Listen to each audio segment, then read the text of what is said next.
Welcome in to another episode of Outside Shots. My guy, Eddie Johnson. I'm Saul Bookman. Thank you so much for joining us on this Monday morning, the last Monday of April 2025. And EJ, how was your weekend? My weekend is fantastic. I got my B-Day coming up here in a few days. This is Eddie Johnson birthday week. So when is your birthday? May 1st. Come on, you know it's number one. Dude.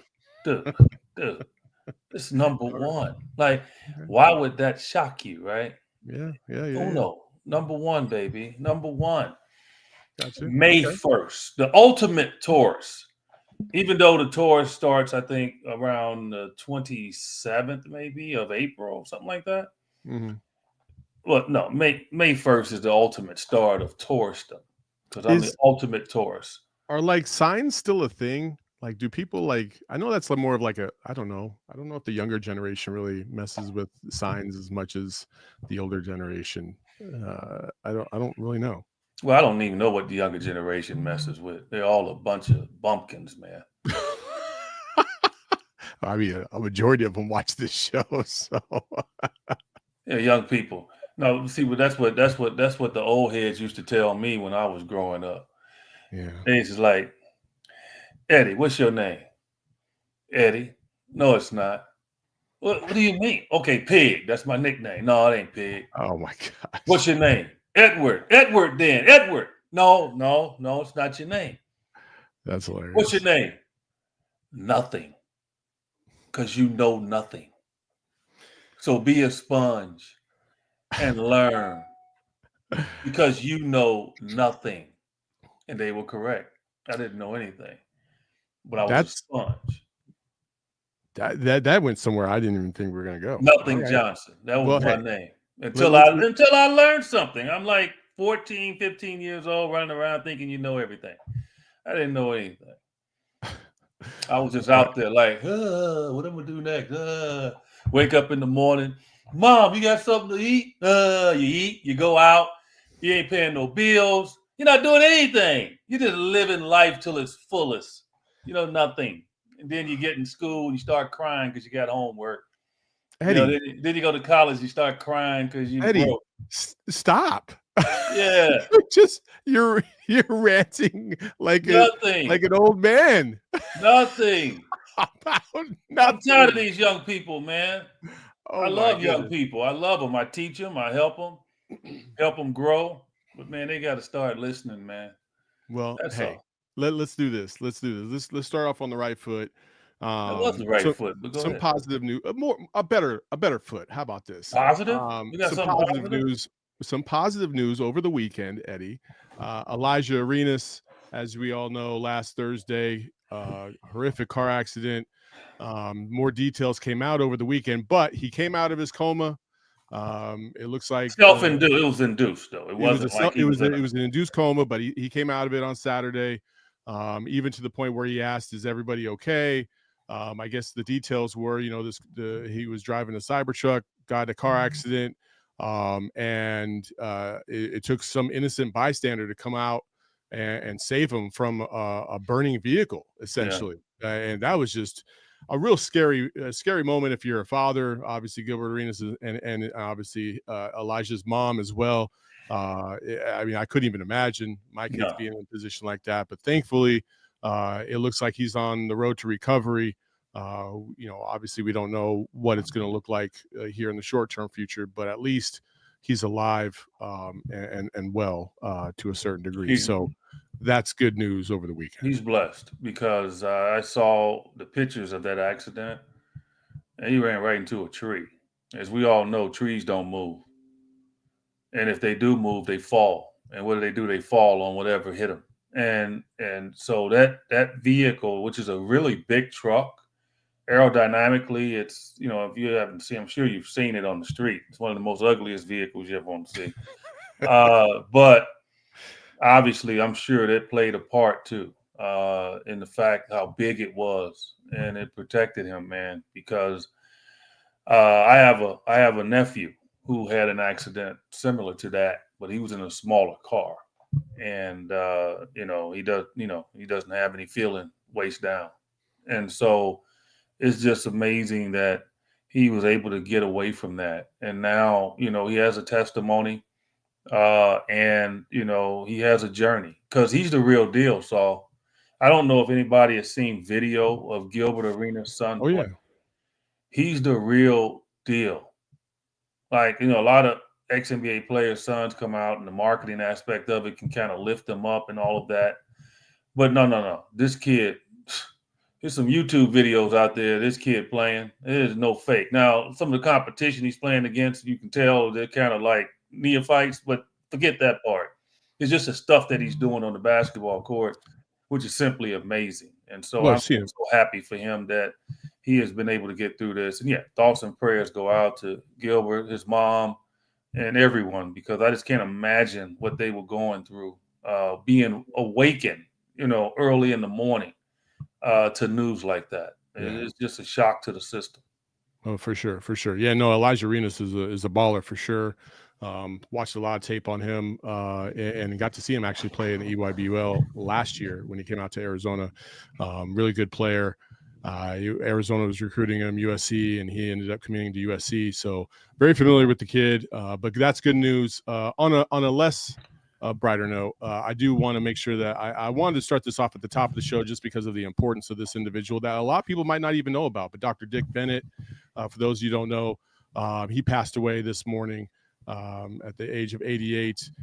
He was a legendary player, two-time world champion with the Knicks, but more importantly, he won 3 consecutive NAIA titles at Tennessee A&I.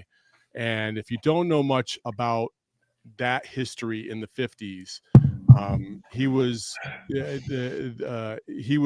part of the NAIA, and the NAIA was the first conference to invite historically black colleges to the fray to be able to play in college sports. And they actually Dr. Dick Barnett's group won 3 straight national titles in the NAIA with Tennessee A&I, and the progress starting there, obviously that led to other schools getting offered opportunities to play not only in the NAIA but eventually the NCAA, or what would become the NCAA. Just a remarkable individual, a lifelong of just a ton of achievement. And so just wanted to make sure that we paid our respects to the great Dr. Dick Barnett. Yeah, Dick Barnett was a tremendous basketball player, as you said, and a very nice man. Like, I've had an opportunity to be around him and meet him over the years, and extremely smart dude. Like, his career was over. These guys that played back in the day, they didn't make much money. And so, basketball was actually really, really like a hobby in a sense, because a lot of them had to go out and work, had maybe another job, and knew that their career wasn't going to last a long time because they had to get out there and take care of their family. And he did it the right way. I mean, a extremely, extremely smart man. That education was very important for him. And but he was a tremendous basketball player. Yeah. No, he was a tremendous individual, and obviously, the history of HBCUs and the history of black athletes in sports is something that can't be erased. So, our condolences to his family, but a life well lived, to be sure. So, but let's move on to the Phoenix Suns and the latest with them. Obviously, last week, there were some rumors and some nuggets about Bob Myers and the interest that the Phoenix Suns have in him. The Phoenix Suns allegedly are pursuing the opportunity of bringing in a Bob Myers to the organization. But I will say this, Mark Stein put out an article about this very thing. I know from a couple reputable sources that although there is mutual interest, it is going to be very difficult, because if you look, and I know, I love Gerald Bourguet, and he's my guy, and he has said that, this is a destination and this is a job that a lot of people want, but there is still also a reality of the immense hill that needs to be climbed in terms of really recovering, this franchise to a championship contender, and the lack of assets you have to do so. So, you would need somebody that is really staunch in their belief that they can turn this around. They understand the creativity that's going to be needed in order to make the moves possible to try and rectify, the assets that were lost, and really to put this team in a position to win a championship at some point. And I know Matt Ishbia has been on the record saying that, he doesn't believe that this is going to be a complete stripped down rebuild. He would like to rebuild this while also being competitive, which is obviously the goal for any franchise. But that's a lot different said than done when you actually look at the pieces of the puzzle that you have, or the lack thereof. So, I would say that if I had to put a percentage on Bob Myers becoming a Phoenix Suns executive, I would probably say it's probably somewhere around the 10% mark or less. If I was to say that today, yeah. Why would you say 10%? I say 10% because I think there's a chance, but I don't think it's a big chance. Really? Yeah. I mean, but you're not telling me why you would say that. Because of the infrastructure, or not the infrastructure, because of the logistical nightmare that the Phoenix Suns are in right now. That's why I would say that. Yeah, but this is what you fail to comprehend. Educate me, because I clearly am not comprehending. It's 30 jobs out there. It's not like it's 60 jobs. One, okay? Jobs at the front office doesn't always come along every year like coaches do at a high level. So if you have any interest in getting back in, you just can't all of a sudden just continue to wait, because what are you waiting for? Someone to get fired. That's not a good thought mindset, right? And I don't think Bob Myers is doing that. He's probably had an opportunity to get a job even when he first left Golden State. So you see a job open up, and all of them have egos. So it's not like Bob Myers is looking at what happened in the past with the Suns. It's not like he's looking at the state of the Suns. He knows one thing. He knows that he's going to have a boss that is not afraid to pay. That, for a GM, is what he wants. Let's put it where it is. And then he has an opportunity to come in here and be able to bring a coach in he wants. So he's not taking over a job that a coach is already here, and he probably does not maybe see eye to eye on that particular coach. So that's a pristine situation. There's nothing wrong with living in Phoenix. That's another pristine situation. He's got kids. And I know he lives in LA. Maybe they won't get uprooted, but it's not that far from LA. That's another plus. So it's a lot of pluses. And historically, the Suns are a free agent destination. That's another plus. So forget about all the other stuff that's happened this year, and the sweep last year and all of that stuff since we went to the finals. And that turned out to be a negative too, going up 2-0. He sees a lot of stuff. And then finally, he's got a guy that's on this team that won 2 titles for him. Oh, and by the way, he signed as a free agent in Kevin Durant. It's a lot of positives that he's looking at in this situation. And so, who knows? Like, he might say, I want to keep KD. I believe I can build around him. Like, So it's a lot of positives, way more than a negative for Bob Myers. And Build so around him with I what? think the only thing it comes down to, quite honestly, is does he want to uproot his family? Because I think the key thing here is it's hard to, you can't be an absentee GM on a team that needs 100% attention. You can't. Like, that's the only thing. Like, you got to be all in. You got to be all the way in to get this ship righted, because over the last 3 years, it has not worked, right? In regards to having coaches and all of that. So we're going our 3rd year of having a coach. So whoever comes in here, they got to be 100% in. They can't be 95.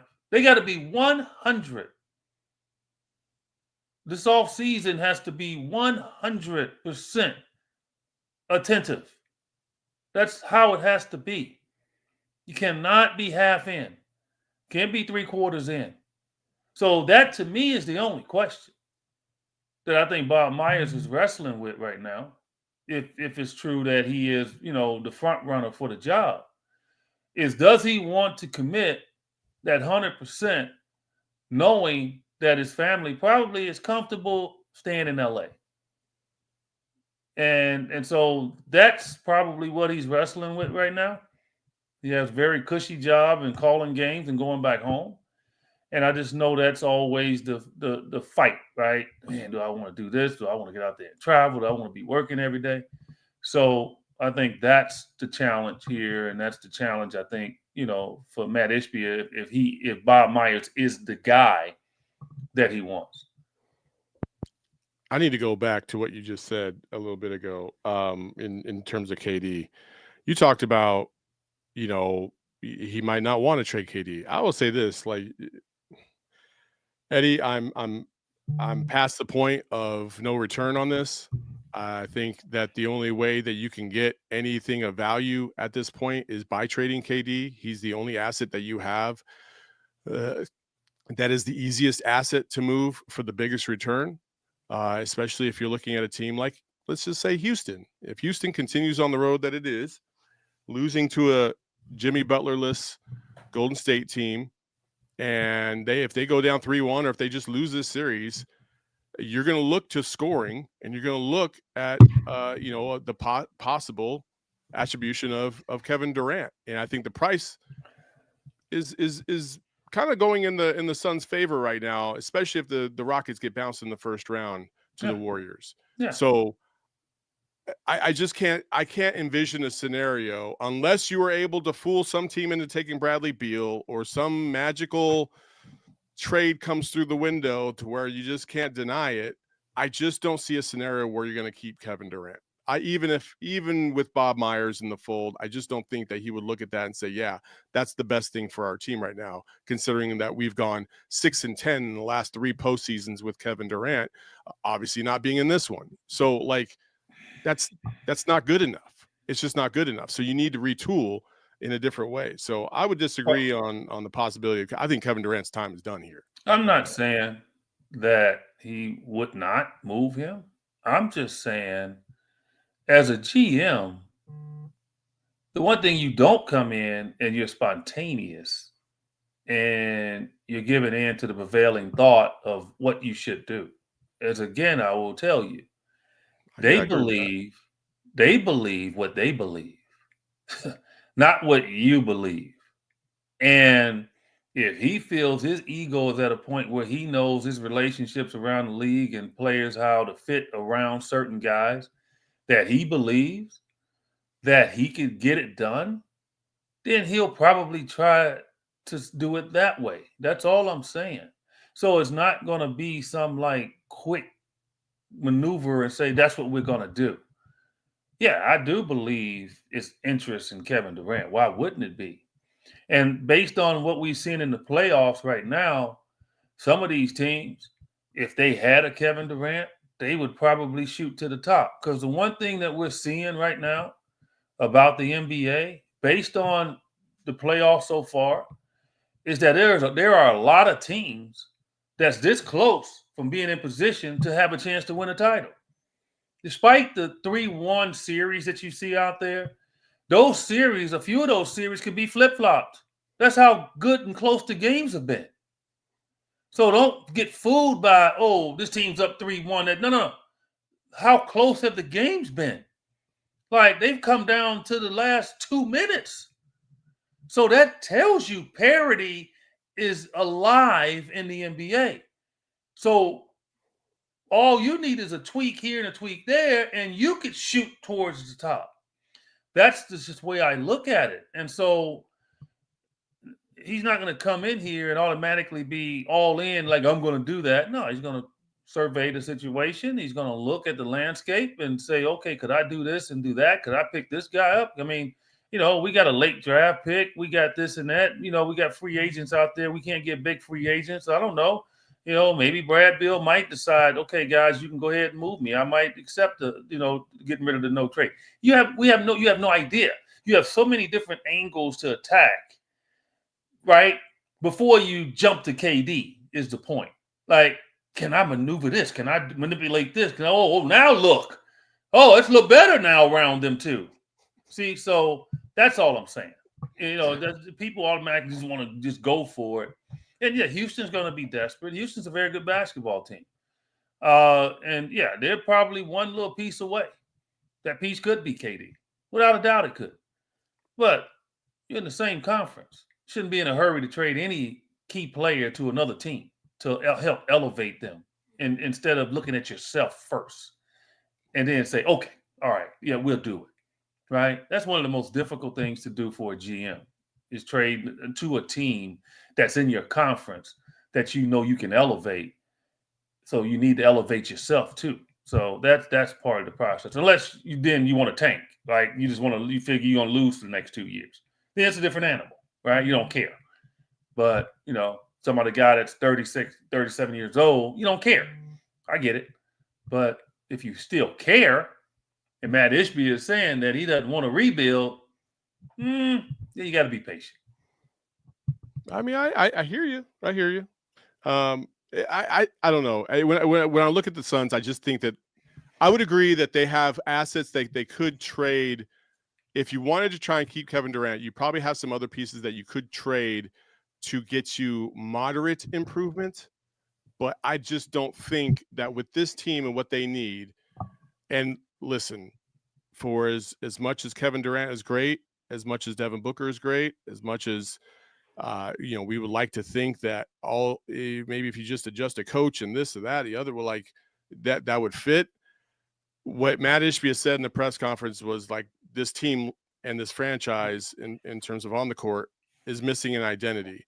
Right. I don't know if you keep those two around together, if they don't really fall into that same identity that they're going to try and build, whatever that identity is, because whatever the identity that they had clearly didn't work. They didn't like it. So You got to make some pieces move.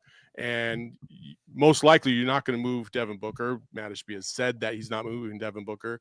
So Kevin Durant is the odd man out in this regard. And I think that, listen, I don't think that that's the worst thing in the world, to be honest with you. Yeah, losing Kevin Durant in the scoring and just, his legendary stature, yeah, that sucks. It's not great.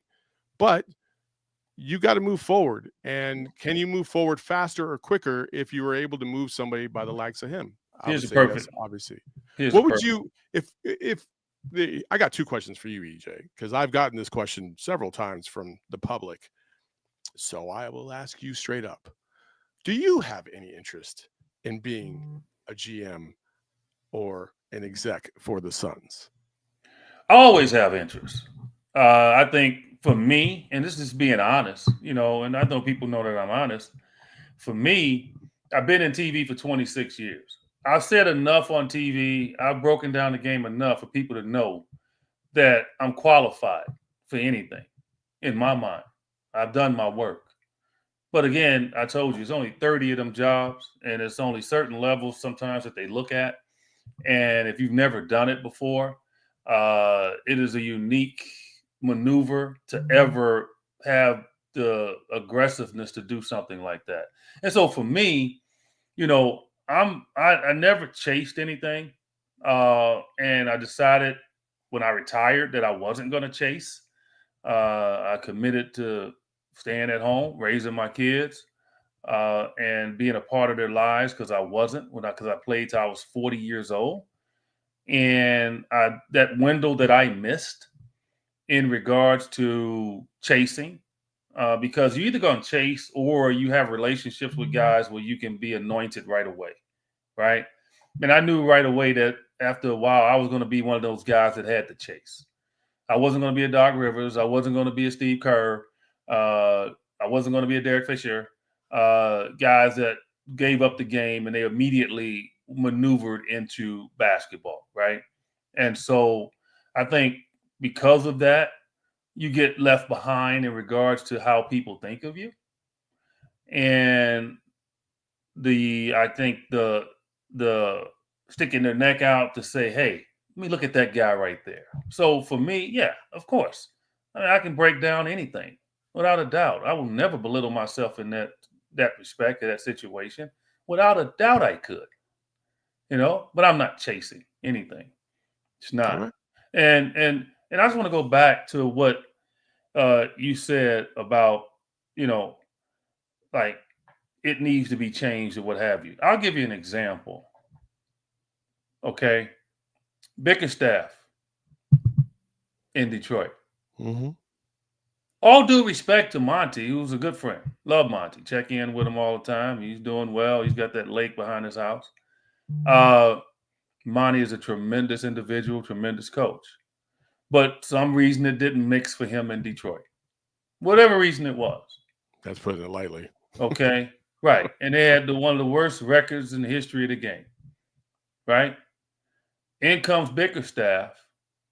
And not to say that it makes him better than Monty, but sometimes a different mixture, a different mindset, a different motivational tactic can work for certain people and not work for others. Right? So what Bickerstaff has done this year, whatever he has done, the same team that was getting their head beat in less than a year ago, really. Look at them now. They easily could be up 3-1. Easily. Yeah. So that's the point. Like, that's why I tell you that every coach and every GM, they believe that they can be better than the one before them. And they don't come in with the same mindset. They believe they can fix it. Yeah. And so that's what I'm saying to you. Like, that's why I tell people, be patient, because Bob Myers can come in and say, I don't know, man. I want to see if I can make this work. I saw them get off to an 8-1 start last year. What happened? Zach Bud and what he was doing coaching-wise. How he was getting them set up on the court.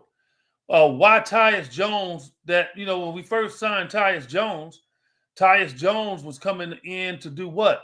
Take care of the ball. Handle the ball handling responsibilities. Make it easier for KD, Devin, and Brad to get shots. Take the responsibility away from them. What did Bud do? He relegated Tyus Jones to a 2-guard. Think about it. So he never really played pure point guard like probably he thought he was. Another coach comes in and they say, I'm giving him the ball. Then it might work. You get it? Yeah. So it's just hard, man. Like you have to be patient, because that one guy can come in and he can change the whole dynamic. And in history, Saul, that has happened. Like, just think about it, man. And I want to go way back, but I'll go back to just the Chicago Bulls era, where they were losing. MJ was getting his 38, but they still wasn't able to overcome the Eastern Conference better teams. And right, MJ was getting eliminated. And people back then, it wasn't Twitter, but people were destroying MJ. Oh, yeah, he's a tremendous talent, but he's not going to win because he doesn't trust. He takes too many shots. Right? All those negatives was thrown at him. Well, what did Phil Jackson do? He brought in Tex Winter, somebody people didn't even hear about, an archaic, old school style offense, the triangle, He convinced MJ to allow Scottie Pippen, who was maturing as a player, to handle the ball and run to be the head of the snake on that offense, right? He convinced all the role guys, look, you're not going to get a ton of touches. But when you get your touch, be ready to shoot, a la Steve Kerr, a la John Paxson, going down the line. Oh, by the way, Ron Harper, we know we brought you over here when MJ retired. We know. And we know you're a 20-point per game scorer. But now you're going to be a defender. You're not going to get many shots. What happens? Same guys. Yeah. What happened? Like, I can handle Dennis Rodman. Oh, I can handle him. So that's what I mean. Like, they all have their own mindset. And so sometimes they want to get ready to play, do all that. Sometimes just got to get the right mixture of people around those players. And that's all. So that's why it has to be patience exhibited here. It cannot be aggressiveness. We've seen that over the last few years. And I know Suns fans want to see that. Oh, let's do this. Let's get rid of it. No. Take your time. It's almost like having a sickness, right? We have a sickness in our team, right? We struggled last 2 years. Well, you don't get over your sickness in 2 days. You got to take medicine. You got to put a Band-Aid on. You got to do this, do that, and then gradually you get better. And that's the way I feel it. Not better in a 2-year, 3-year thing. I'm talking about over the days. It gets better. It gets better. It gets better. It gets better. And all of a sudden you're like, oh, we could. Okay, we maybe can run with this. So just be patient is what I would tell people. That's all. We got some people that absolutely disagree with you in the chat, but we'll get to them after this break. Folks, you know what it is. Circle K, the best convenience store out there in the Valley, consistently hooking you up with the best deals, especially on the gas side of things. And you should get yourself hooked up by downloading the Inner Circle app today. 25 cents off a gallon just to start off for your first 5 fill-ups. That's a great savings. They're constantly doing all these deals where they give you 25 cents, 40 cents off per gallon if you're an Inner Circle member at random. They've done it, I think, about 6 or 7 times in the last couple of weeks. Hook yourself up today. Download the Inner Circle app. You get beverage hookups. You get to save money on snacks and a whole plethora of other deals. And while you're there, obviously, Inner Circle members can get hooked up with a bunch of prizes as well, cash and more. So all you have to do is join the Inner Circle for free by downloading the Circle K app today. Terms and conditions apply at participating locations. Visit circlek.com for details. And also, we've repped it a couple times on this show, but Branded Bills is simply the best brand out there. And also, the D-backs are hosting golf night on Monday, May 5th versus the Mets. If you purchase a special event ticket package through the special link and you will receive a game ticket and a limited edition D-backs rope hat courtesy of Branded Bills. So if you just look in the description of this show, you will see the link in there to be able to do that and elevate your brand with Branded Bills, the perfect headwear and apparel. Whether you need snapbacks, truckers, fitteds, it doesn't matter. If you're a business that needs merch, they got you covered. They can help you out. And also on your first order, you can save up to 20% if you just use promo code PHNX today at brandedbills.com. Again, head to brandedbills.com and use promo code PHNX to save yourself up to 20% off your first order. They got relationships with the Suns, Wildcats, Sun Devils, the whole nine. Hook yourself up today. And I would be remiss if I did not join the cause and really bring up one of the biggest partnerships we've ever really been involved with, and that is our new partnership with Big Brothers Big Sisters. It is a national partnership with local impact, including the folks here at PHNX. This is just a phenomenal charity. If you don't know much about it, you have the opportunity to mentor the youth here in the Valley. You can get involved right now today by just going to bbbs.org/ALLCITY. There's links in there for you to learn more about what Big Brothers Big Sisters can do, what they try to do for the youth in this state and across the nation, and how you can be involved and become a big yourself through the power of sports. So it's just a tremendous opportunity to get involved with a tremendous organization. We launched this last week across all 5 of our cities. PHNX's local chapter, Central Arizona, and also we will be involved down in the Tucson area and Southern Arizona as well. Listen, Book loves the kids, man. So we want to try and give back to the youth of our great state. So if you want to get involved, once again, go to bbbs.org/ALLCITY for more details. All right, let's get into some of these comments. First, we got Super Chat, and the Super Chat is by Cedric Phillips. It says, me personally, I would keep everyone except Allen Jones, the bench, except Bowl done for taller 3-and-D defenders with a good coach. Suns need to be bigger. I mean, yeah, that's one aspect. That's one way that you could possibly go. There's a lot of people. Your favorite, your boy Killer Rex, is coming at you quite a bit here in the chat, and it says that. I only say this because I love you and I know you can handle it. He says that, well, the Suns would be a lottery team if EJ was the GM. I don't know if Killer Rex realizes that they're a lottery team on paper right now, even though they're not going to get a lottery pick. So take that for what it's worth.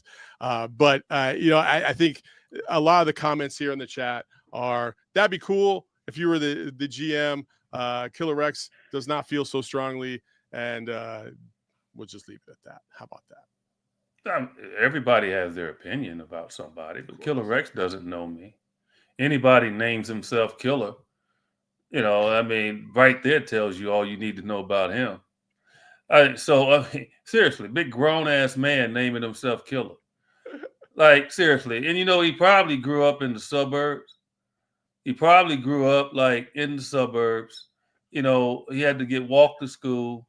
He come out of his house, get right on a bus. But yet he gonna grab the name Killer. Like, I take you, hey, Killer Rex, I take you to my neighborhood in Chicago. Seriously, I'll take you. I'll fly you there. I'll go with you. I'll take you to my old neighborhood in Chicago. And what I'll do, I'll get a rent-a-car. And I would dare you.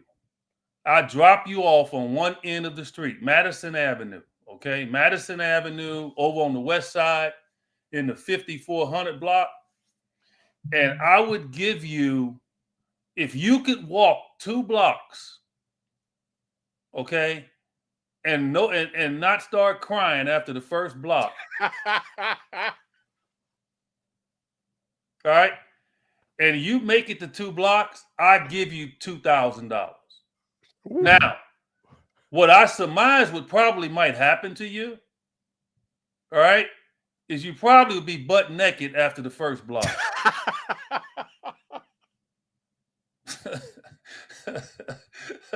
and you go name yourself Killer. Like, Killer at what? Show me some video. Was that Killer from being on the court? I mean, show me what anybody names themselves Killer. To me, is soft, because the Killer doesn't name himself. He's quiet. Okay, because so if you're a killer, I'm an assassin. Okay, all right. I knew that was going to be worth my time. So, real quick, EJ, before we do get to the end of the show, the playoffs have been phenomenal so far. I mean, this weekend, you just started off with the Nuggets and the Clippers ending, and that incredible comeback by the Clippers, but then Aaron Gordon getting that tip dunk at the buzzer, which was just phenomenal. And then you move over to the Knicks-Pistons game, which was just as intense. That was, man, that last 5 minutes of basketball was, fun as hell. And credit to Jalen Brunson and Cat for hitting big shots, especially Cat. That fadeaway on the baseline behind the backboard was ridiculous. And for him to come up so big, and then obviously the long-range three, just a tremendous, but obviously the controversy at the end, which we'll get into here in a second. And then the T-Wolves and the Lakers series. Man, the more I watch Ant, the more and more I just really, really love him. I just really like his game all the way. Like, he's adding these small little wrinkles to his game too. that I just really, really enjoy. He did a step through at the free throw line that I just thought was just so beautiful. It was a gorgeous move. And this has been for a season that was kind of much maligned, and it felt like the competitiveness had kind of waned a little bit, and the barrage of 3-pointers. Like, the fact that we got to the playoffs now and the intensity has picked up, the defense has picked up. These are not easy buckets to get. Like, you're starting to see the best rise to the top. This has just been really, really fun to watch. Let's go back to this Knicks Pistons game, though, because I know that you wanted to talk about that. At the end, Tim Hardaway Jr. Pulls up for 3. It looks like there's contact on the shot. Josh Hart says afterwards, I contacted him, but they didn't call a foul, and it is what it is. There is a 2-minute report that the NBA always puts out to kind of talk about this, and referee, David Guthrie, or crew chief David Guthrie, did say during live play it was judged that Josh Hart made a legal defensive play. After post-game review, we observed that Hart makes body contact that is more than marginal to Hardaway Jr., and a foul should have been called. Of course. I hate to see that, because you're just acknowledging the big error, and you can't go back and do anything about it. So, it's unfortunate, but it was a great game regardless. And in the moment, fast play, I don't know if I would have blown the whistle either, because there was so much contact going on every single play anyway. It didn't seem like it was that egregious. And so that's where I would leave it. It's their job. It's their job, Saul. Like, for us, the fan, I get what you're saying. Luka got tripped at the end of a game. They normally call that trip. Didn't call it. Like, for us, the fan, we see it. And I can understand, officials may be missing a call in the biggest of moments or what have you. They're looking at something else. I get it. Like, our officials at the NBA level, I always protect them. I think they have the most difficult job of any officials in any sport. I truly do. Because it has to be a spontaneous whistle. It truly does. And then when it's not spontaneous and it's like late, people jump all over them. You ever notice that now? Like, but for 95% of the time, 96% of the time, it's always a spontaneous whistle, because if you don't, the play is going to continue on. And so, so this is not me going at the officials per se. It's just me continuously. And look, the league knows. I mean, they know I'm always trying to add another rule. I do it on Sun's telecast. I do it on my radio show. And, look, the take foul, I'll take credit for that. They won't give it to me, but they know I played a huge role in that. I complained for years about it's taking away fast breaks. Like, you got to put some, you got to put intentional fouls into the game. These guys are just grabbing. It's like a hug fest. They see they have a disadvantage. They just grab guys. It made ugly basketball. Truly did. And since that take foul, I think it's more fluid now. You don't see guys reaching out and grabbing. You see guys sprinting back, right? So they need to change, man. They need to change the rule in the game situations. They need to. See, they were forced to have to go look at it in the Denver game because, they don't know if the shot left his hand. Now think about that. The reason they went to look at it in the Denver game was because they wanted to know if he beat the game clock. Now, think about that now. I mean, like, common sense, right? Let's just use common sense here. The only reason they went to look at it is because they didn't know if he beat the shot clock. That's it. Okay, well, if that's the case, what stops you from going to look at it to see if somebody did something egregious to the jump shooter and he's up shooting the ball and he fouled him? Like, I don't understand why you can't have that at the end of a game. Now, people, this is what they're going to say, Saul. Well, what happened? Well, what about when somebody fouled somebody 10 seconds left in the game and somebody did this? I get it. Like, we can't have it all. But what we do know is like, okay, somebody did something with 8 seconds left. Okay, then the other team did something with 2 minutes left. Then the other team did something with 3 minutes left. Then the other team did something in the second quarter. We know that. But when it comes down, after all those mistakes, little mistakes you saw, it comes down to the final shot. It should be pure. Like, that should be pure. There should be nothing egregious about it because, one, we got people out there betting money on games. For one. Now, you can't ignore it. Billions of dollars are being made now by sports teams because of it. So my point is, you just can't have that, man. And I just want the league to like, man, we spend time already over there at the replay booth all the time. What is wrong with going over there and seeing past the shot clock expiring or the game clock expiring to see if he made it, or to see a goaltending and go check that you can't go check in a foul on a guy at the last shot of the game? I just don't understand it, man. Like, that to me should be first and foremost. Because Detroit, obviously, honestly, could be up 3-1. And it's just not a good, man, it's just not a good feeling. Who cares about what the official said after the game? From a player standpoint, or a guy that just lost a bunch of money. Yeah, man, you won. You should have won. Pay me my money. Yeah, I mean, it's tough. It's tough. Come on, man. It's tough. Let's get real. You know, I think it's tough in that position just because, you know, everything's happening so fast. It's really chaotic. And the ref was standing right there. Now, to the ref's benefit, I would say, or, you know, to give him the benefit of the doubt, his positioning was kind of on the opposite side of the contact. So maybe it was difficult to see how much. And you got three.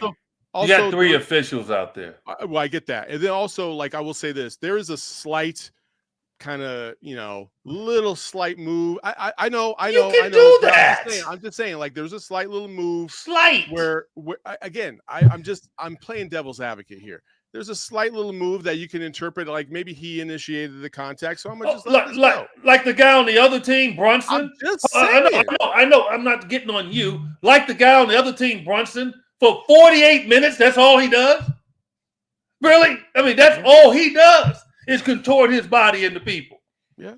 So come on, like, you know, no, man. Like, that was egregious. Call the freaking foul, man. He got fouled. That is the one play, Saul, that the officials are always watching. Come on now. We get more foul calls on jump shooters than any foul now in the game. Any foul in the game. Jason Tatum goes up for a three. He lays back and sticks his feet out and comes down on the guy's foot. He gets fouls like that all the time. Like, they're always looking for that foul with the guy's shooting. And you just see that and come on, man. No. I can't let them get away with that. That's egregious, man. And that's why I say take the power out of the officials' hands and the embarrassment of it and just say, you know what? Last second shot, end of game shot. Players, I'm telling you, we're going to look at it. You know, and I don't see anything wrong with that on both ends. Like, I think teams will be rewarded evenly in that process. I don't think that's something that gives anybody the advantage at all. Not one iota. But it makes the people that have spent their money on these gambling apps and betting on games and fans that love their team, like, they don't wake up today and they read that and they just ticked. Yeah. Like, and those players, man, that play their butt off, like, to be able to put themselves in position, man, and hear that doesn't do any good. That's yeah. I feel you. Real quick, let's go through. I just want you to say, is it over or is it still alive? Okay. Obviously, OKC advanced. They sweep the Memphis Grizzlies. They're on to the next round. Nuggets, Clippers 2-2. who do you think has the advantage moving forward? This is going 7 games. It is. I have no idea, man. This series is crazy. I mean, it really is. I don't see any change at all. I think the Clippers still have the advantage, to be quite honest with you, because I just don't know if Denver they can match what the Clippers can do offensively. I know James Harden has a crazy game in him right now. And, I think the pressure to me is totally on Denver, because if they lose game 5, they're not going back to LA and win. So, even though Denver has 2 of the next 3 games on their floor, this game here, they can't afford to lose. The Clippers get 2 chances to beat you. You go back down 3-2 to LA, you're in trouble. So I have no idea. I picked the Clippers to win this series, and so I'm going to stick with it. Okay. Lakers, Timberwolves up 3-1. Is it a wrap? It's not a wrap. But the Lakers are in serious trouble. It's not a wrap, but they're in trouble. The reason why I say it's the same thing as what I just said here. The Lakers have 2 of the next 3 on their floor. So they had to go win 1 in Minnesota. Didn't matter if they won 1 of the first 2 in Minnesota. They got to win 1 if they're going to win the series. That's just how you look at it, right? Because they lost home court advantage. So for me, they're in a good mental situation being down 3-1, knowing that they got 2 out of the next 3 on their floor. I think Minnesota's going to win it now, but I don't think it's going to be easy. And if Minnesota blows their opportunity to try to close this thing out in LA, they're going to face a ton of pressure in having to win a game 6 at home. Yeah, they are. Rockets, Warriors. The Warriors went up 2-1. They play tonight. Listen, I think if you're Houston, you kind of feel the same way. You got to win. You got to win either this one or you got to win. You got to win one time in Golden State, and you have to. So I don't know, man. I want to say that the Warriors have the advantage, but it's not exactly like Houston has played like the cleanest basketball. They're kind of they're still kind of going through it in terms of like learning how to win at this level. Yeah. So I will say a slight advantage to the Warriors right now, but if Houston wins tonight, I think they have the advantage. So it's kind of 50-50 on this. Well, Houston is a young team, and they're their own worst enemy. That's all. I mean, that's basically what it is. They're the better team. Steph is the best player in the series, but I think Houston is the better team. They just don't know how to win yet. And the playoffs is just a different animal. You got to learn how to win in the playoffs. You do. And that's what we're seeing with Minnesota, with Anthony Edwards and what he's doing. At 23 years old, he's learning how to win. He learned last year in beating KD. That gives him confidence. And now he's up 3-1 on LeBron and Luka. So, he's learning. Houston right now, they just don't, they just play. And they don't understand like the value of the W yet. But they play hard. So I think they still have a chance to win this series. I don't think Jimmy Butler is going to be 100%. Him coming back compromised might hurt them more than just help them. But they got to find a way to slow Steph down, man. They do it in spurts, but you just can't allow Steph to get 30 over 30. Like if they hold Steph below 30, they'll beat him. But they got to hold him, man, because you can't allow him to do what he does and continue to get away. Force these other guys to shoot the ball. I don't care. If Kuminga come off the bench, get 20, so be it. But Steph, his buckets beat you, man. Like Kuminga's buckets aren't going to beat you. Podziemski's buckets aren't going to beat you. His does. And so it's a huge game for them tonight. They can't afford to go down 3-1. You give Steph that opportunity, you're not going to beat them then. He's just going to find a way to beat you. Yeah, you're giving him 3 chances to close you out. He's probably not going to falter on all 3. So, Cleveland is up 3-0 over Miami. I think that's a wrap. Over. Yeah, that's over. And same thing with the Pacers and the Bucks. I know the Bucks got 1, but they're down 3-1, and Dame just ruptured his Achilles. So I think that's a wrap as well. When they go back to Indiana, I think Game 5 is going to be it for Milwaukee this season. Would you agree? Yeah. Yeah, and then, just what can I just say on the Dame thing? It's disappointing to see what I saw yesterday. But I'll tell athletes all the time, and I'll tell them till I'm blue in the face. You never really know what your journey is. You don't. You just don't, man. The life expectancy of a professional athlete is extremely short. Truly is. If you can get 10 years in, you're good. The average career in professional basketball, I think, is like 3.5, 4 years. We just don't pay attention to it because we always focus in on all the good players. But you don't see the other players that just in the league, out the league, in the league, out the league. It's just not easy. And a lot of it is because of injury. A lot of it is because their body can't hold up. It is very hard to play basketball. You put your body through a lot. And we don't see the thousands upon thousands of kids that have to give up the game of basketball because their body is not equipped to play it. Yeah. Go do your research if you don't think I'm telling you the truth. Yeah. And so when you see something like that happen to Dame Lillard, it's just sad because this is a guy that's always been in shape. You know, he's not walking around overweight. He's not like compromising his body. And yet that happens at this stage of his career. Yeah. But it's because his body is telling him. His body is telling him that it's hard for you to play at the level you've always played at. Yeah. That's what it's telling him. He had the blood clot thing going on. Now he pulls this. Like, it's just tough, man. And I feel for him. I do. Because he went to Milwaukee to have an opportunity to win a title, and I think that's done. I think Giannis is probably going to leave. And I don't blame him for doing it. And so it's not a good thing. But they're done. Indiana's good, man. Yeah. They were good last year. They're really good. Halliburton, say what you want about him. You talk all that junk, and players love to hate him. They voted him the most overrated player in the league. But every one of them guys that voted would love to have him on their team. True. You know, he changes his voice in interviews. You ever catch that with him? No, I haven't. Yeah, people have caught it over the years, but he changes his voice. He's like he's 2 or 3 different people, man. Seriously, you think it's kind of weird. It's kind of like go look at this now. It's kind of like weird. He'll show up and he'll have a high pitched voice.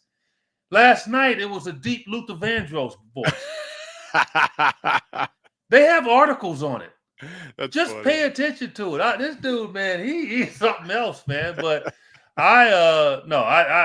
Indiana's one of my favorite teams to watch. Rick Carlisle's done a tremendous job with that ball club. Real quick before we get out of here, Magic down 3-1 to the Celtics. They're going back to Boston. That's a wrap. It's a wrap, but man, that series could be a lot different right now. Orlando just doesn't know how to win down the stretch, but they have played them extremely well. But yeah, it's a wrap. Yeah, and then Knicks Pistons 3-1 going back to New York. It's not a wrap. I don't think it's over, but the Knicks are in pretty good position right now. They're in a great position, but it's not a wrap. Detroit has every mindset to think that they should be up 3-1. So in that regard, no, every game has been close. Every game's been a nail biter. So I expect it to be that way in Game 5. We were going to get into some Shedeur Sanders talk, but unfortunately we have run out of time. So we'll have to table that for another day.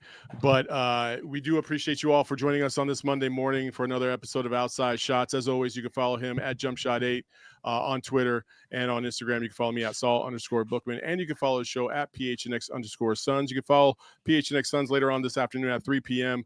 as they give you more of the latest on the Phoenix Suns as well. Eddie, have a good rest of your week. For all of those that watched us this morning and the ones that will watch us again later on today, we appreciate your time, and you enjoy one hell of a week, hopefully for you as well. Until next time, peace. We all silly like the mayor.